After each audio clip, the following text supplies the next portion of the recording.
Different eras throughout history reveal long-standing cultures of tattooing.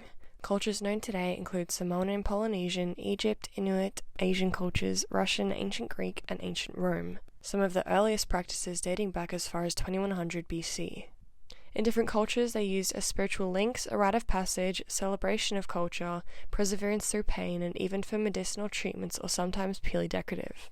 The modern stigma has developed from associating tattoos with gangs or being linked to violent crimes. Examples of these origins include methods of forced tattooing with soldiers, concentration camps, and criminal punishment methods in many nations, but these bad connotations also stem from racism and colonization with native and tribal tattooing. The wrongful stigma utterly disregards the ways in which it used to be celebrated and cherished in most cultures. It's taking the fabricated associations at face value, ignoring the possibility of anything further. In the more conservative cultures today, such as Japan and South Korea, tattooing was illegal only until years ago, but the extreme prejudice remains. It's even harder for women in these cultures to be seen with tattoos.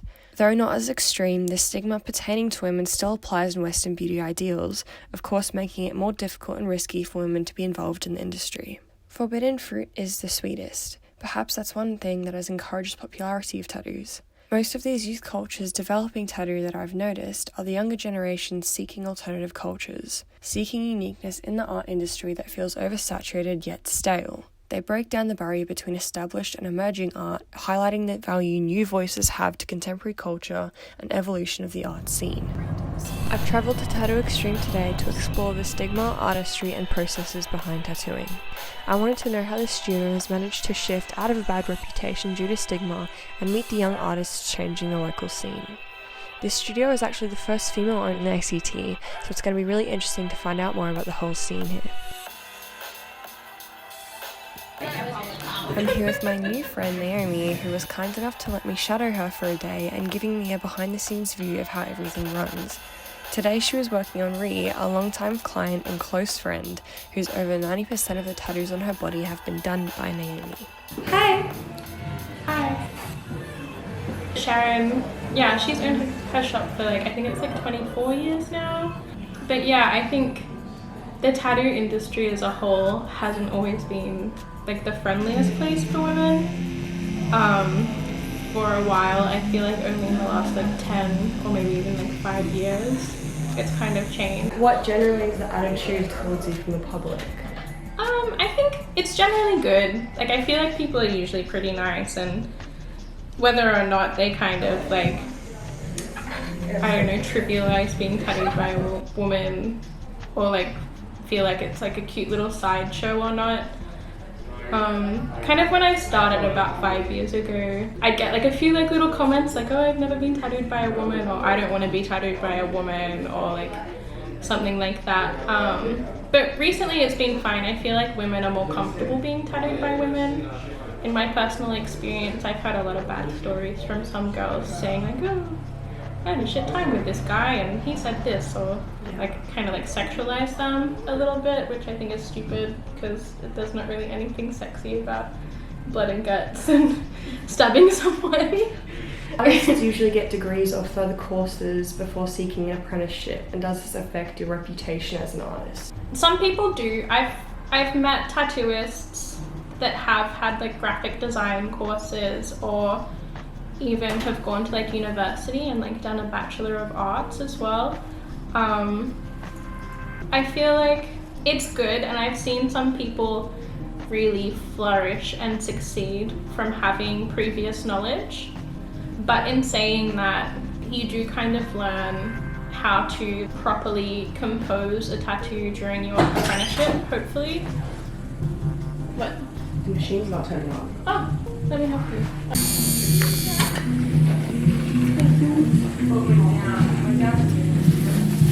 Where are we? A huge amount of commitment, practice, and honing your skills is vital. Is there a sense of earning your qualification and right to tattoo? Is there something deeper there, and is it harder for women? Yes, that's a great question as well. You do definitely have to earn your spot in a shop as an apprentice.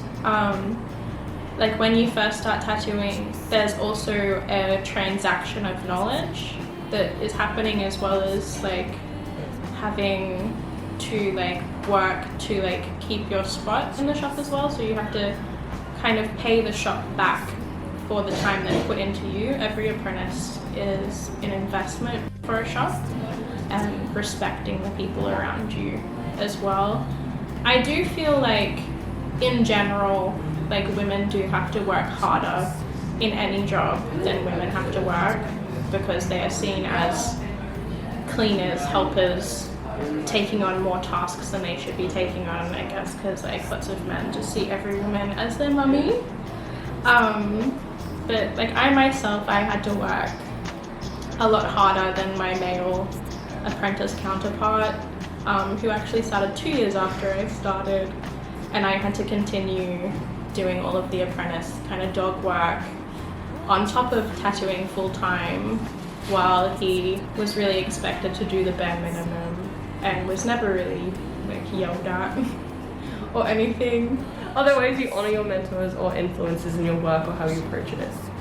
Traditionally, a tattoo artist will pick their apprentice and then focus on them a lot. There is like very much like a hazing culture around tattooists as well, where like you will kind of haze your apprentice, make them do things and kind of treat them really badly, so like they can show that you really want it. Yeah, like perseverance. Yeah, like you're kind of dedicated thing. to the craft. Yeah, which I get it to some point, and I think it is a little bit toxic, and it has been ingrained in me, and I have to try and stop myself from doing it to the apprentices here, because then I like think back and I'm like, well, actually I didn't really deserve that treatment, so I probably shouldn't do it to other people. So I try not to, but it is really important to respect your mentor, because at the end of the day they are actually giving you the knowledge that was passed on to them from someone else, who was passed on to them from someone else, and it's like, yeah, generational in a way.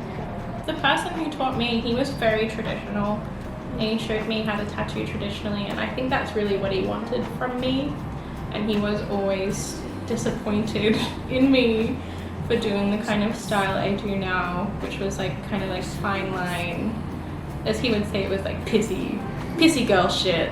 But I think pissy girl shit is actually really nice, and a lot of people want it, and I feel like that's like another way that like misogyny is like ingrained into the tattoo culture as well, like just like not respecting women for wanting infinity symbols because it is something to do with their life, or like, you know, mums that want their like children's names tattooed or stuff like that. I think it's all really important, and every tattoo's worthwhile doing. Yeah. A spiritual element was lost because artists took detours.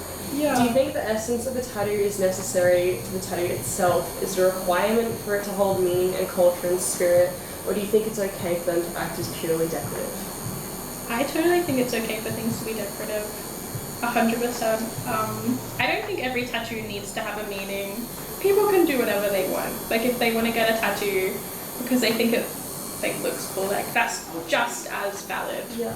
Has modern tattooing distinguished itself from its history and origins? Do you think it's necessary in order to gain respect? Like tattoos have been used for oppression for a really long amount of time, like in the past. But then also they've been used as like celebration as well when it comes to like tribal tattooing in some places, and like spiritual as well. Every like country has its own specific relationship with tattooing and the roots of tattooing, which is really cool to think that I'm part of a really cool profession. Like history. Yeah, you know, I'm just like part of history.